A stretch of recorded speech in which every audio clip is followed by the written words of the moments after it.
pour faire simple, on a délimité l'encadrement. Donc on est parti du bout de la rive et on arrive à peu près à 20 cm de la cheminée. Donc c'est pour ça qu'on ne peut pas trop gérer là sur la distance. On a l'implantation, c'est-à-dire que c'est pile poil de chez pile poil. On n'a pas plus. Là on est en train de positionner nos rails verticaux. Et ensuite, une fois que tout sera en position, on mettra les micro-onduleurs, nos câblages et pour finir par les panneaux, tout simplement. Les onduleurs, vous les mettez où? Alors positionnés sur les rails. Ils sont fixés, c'est des petites têtes marteau qui font que c'est fixé au rail.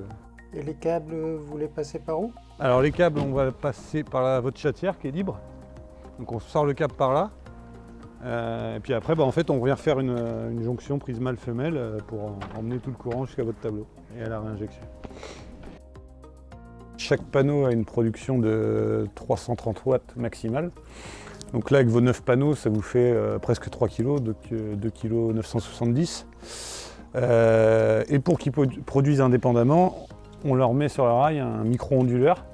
Donc il y en a 9 aussi du nombre de panneaux. Et ça permet la production de chaque panneau indépendamment, en fait, tout simplement.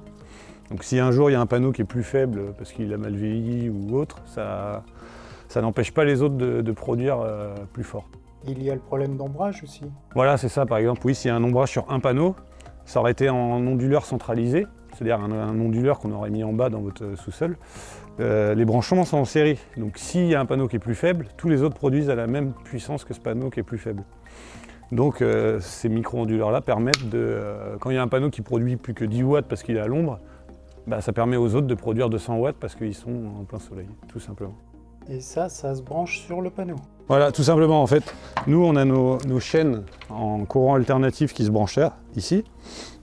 Et du coup, on est sous les rails et en fait, on vient brancher le mâle et la femelle de chaque panneau. Donc ça permet de produire indépendamment chaque panneau. Full black. Ouais, c'est ça. Hop. Full black, ça veut dire que c'est tout noir. C'est ça. Donc il y a quand même les... Bus bar. Mais ils sont tous sombres. C'est-à-dire que de base, ils sont quand même plus bleus quand ils sont pas full black. Les cellules, elles sont un peu plus bleues. Bleu, ça fait moins noir. Là. Et à l'installation, il faut faire attention, c'est fragile un panneau comme ça? Non. On peut se mettre dessus. C'est pas... quand je dis dessus, c'est-à-dire que quand il est installé, je peux mettre mon coude là pour aller serrer. Ils sont assez costauds. Ouais. Vous voyez, ça a de la souplesse un peu.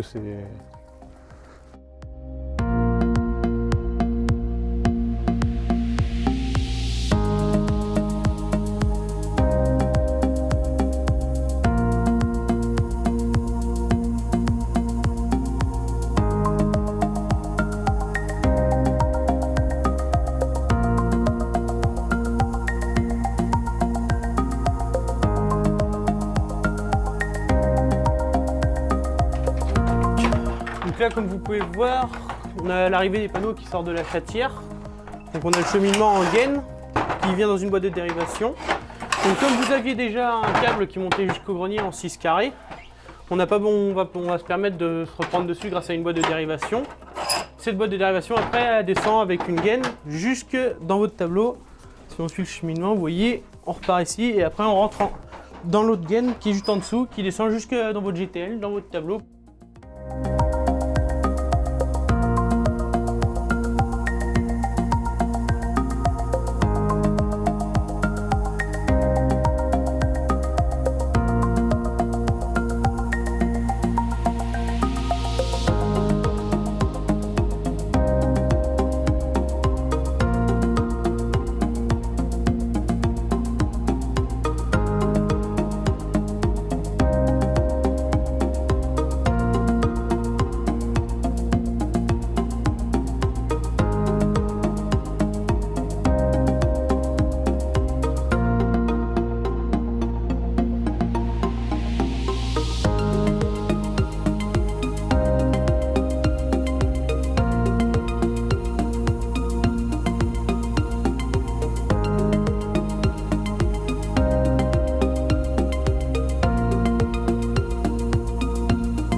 Donc on a finalisé l'installation, donc les panneaux sont montés sur le toit, on a fait la mise en service. Donc moi je vais vous expliquer les différentes protections et comment marche le système et vous montrer et vous prouver que le système fonctionne correctement.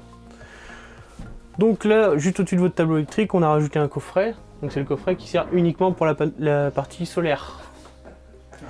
Donc la première sécurité, c'est le sectionnement général d'installation photovoltaïque. Donc c'est un interrupteur général, donc c'est comme si vous coupiez directement votre maison avec votre disjoncteur abonné. Ça coupera automatiquement toute l'installation solaire. C'est un différentiel ça? Oui, c'est un différentiel, donc ça coupera la partie mesure de l'installation, mais aussi la partie production et revente. D'accord. Vous n'aurez plus du tout de production. Ok. Et c'est comme un disjoncteur normal? Oui, c'est comme un disjoncteur, c'est un interrupteur différentiel, c'est juste que c'est le calibre qui change, au lieu que ça soit un 63 comme vous ici, c'est un 40 en fait. D'accord. C'est juste le calibre, après c'est avec un 30 milli. D'accord. Pour la sécurité, de toute manière on n'a pas le choix. Après, donc la deuxième, donc le C20 qui est juste ici, c'est la protection onduleur. Donc, admettons demain vous avez besoin de faire intervenir un couvreur sur la toiture où vous voulez nettoyer les panneaux solaires, c'est celui-ci qu'il faut couper pour pouvoir intervenir en sécurité. Donc ça coupe que les panneaux. Que les panneaux. Donc ça coupe que la production solaire. Après toute la partie mesure reste en fonctionnement. Ok, ça y est, j'ai compris. Comme ça, si vous avez un panneau, si vous avez besoin de nettoyer les panneaux ou faire ramoner votre cheminée ou vu que vous avez une cheminée, vous coupez celui-ci, vous pourrez intervenir en toute sécurité. Et je sais que de toute façon, quand il n'y a plus de secteur, il n'y a plus de 220 qui arrivent aux onduleurs. Oui, il se coupe automatiquement. Il se coupe automatiquement. C'est une sécurité en fait par EDF. Ouais. C'est pour au cas où si, admettons, dans le lotissement, vous avez une coupure de réseau électrique et que vous avez une maintenance de chez EDF. C'est pour pas qu'ils puissent reprendre du jus, on va dire, pendant leur maintenance, qui vient de la maison. C'est pour couper toute installation. C'est une norme française, on n'a pas le choix de toute manière. D'accord, ça c'est en autoconso, c'est comme ça. Voilà, c'est ça. Celui-ci qui est ici, donc le C16, c'est la protection de l'Envoy. L'Envoy, c'est la petite boîte noire qui sert à faire les mesures dans votre maison et par rapport à l'installation photovoltaïque. Donc, et qui détecte aussi les micro-onduleurs par la même occasion. Le bon fond. Oui, c'est ça. En courant porteur, donc si vous voulez le voir. Donc là vous avez la production, donc la consommation de la maison et l'exportation vu que vous gagnez de l'argent. D'accord. Donc après, quand vous descendez, vous voyez bien qu'il y a 9 micro-onduleurs sur le toit. Donc que ces 9 sont détectés, que ces 9 communiquent et que ces 9 produisent de l'électricité. Après vous avez aussi un Q-relais. Donc c'est la petite boîte noire qui est là. Elle sert aussi au bon fonctionnement de l'installation. Elle se déclenche et ce relais se déclenche quand, on va dire, quand les panneaux produisent suffisamment. Donc vous voyez qu'il est détecté, qu'il communique et qu'il fonctionne bien. Donc ça permet aussi pour nous installateurs. Le Q-relais, c'est ça qui fait le relais entre les micro-onduleurs et l'Envoy. D'accord. Et donc entre l'Envoy, entre ça et ça, il y a quoi comme fil? C'est du câble électrique aussi? Oui, c'est du câble électrique, tout est en courant porteur de toute manière. Tout communique en courant porteur. Il faut quand même un boîtier comme ça peut pas discuter directement? Non, ça peut pas discuter directement. Bon. Okay. Autrement, on n'aurait pas le retour d'information. Ok. Ah oui, il faut une interface au tableau électrique. Bon. Je pensais que ça discutait directement de cette boîte-là en courant porteur. Non, il faut forcément un point de renvoi, on va dire. D'accord. Ok. Donc le troisième qui est ici, le C20, c'est la protection parafoudre. Donc elle protège le parafoudre qui est juste ici. Le parafoudre, il a pour but de protéger contre la foudre. C'est son rôle premier. Si vous voulez, c'est une cartouche à l'intérieur qui est à usage unique. Un coup qu'elle a fonctionné, elle ne peut plus fonctionner. Ouais. Donc si elle a fonctionné... c'est un truc unique ça? Oui, c'est un truc unique. Admettons demain, la foudre tombe dans le lotissement, ce qui est fortement rare, je pense. Ouais. Vous aurez, à travers les carreaux transparents, une languette rouge qui se mettra juste ici. Les 2 carreaux transparents. Okay. C'est-à-dire qu'il va fonctionner. Si c'est le cas, il faudra faire appel à un électricien pour qu'il puisse le changer. L'électricien, c'est vous ou c'est n'importe lequel. Tout électricien est capable de changer un parafoudre. Ok. Donc là, vous voyez, en fait, vous vous rapprochez parce que je peux pas le tourner. Ouais. Donc là, vous voyez, il y a 4 voyants en fait, si vous voulez. Ouais. Donc vous, il y en a que 3. Donc il y a celui-là du haut qui vous intéresse avec le petit nuage. Donc c'est le voyant en fait d'accès à Internet. Donc qui communique avec le réseau Internet. Celui-là qui est en dessous, c'est pour nous installateurs, pour paramétrer le système, pour faire la détection des micro-onduleurs, la détection du Q-relais, voir le système fonctionner. Okay. Celui-là qui est juste en dessous, donc l'éclair, donc qui est ici, c'est le voyant de production d'électricité. Donc c'est-à-dire que tous les micros fonctionnent et produisent de l'électricité à l'heure actuelle. Les 9. Les 9. D'accord. Donc ce soir, admettons, il sera rouge ce voyant. que la nuit il sera non, tombée. Non, moi je vois que ça produit la nuit aussi. Ah, Ouais. On ne peut pas encore malheureusement. Donc il sera en rouge. Ok. Il aura changé d'état vu que vous n'aurez plus de production électrique.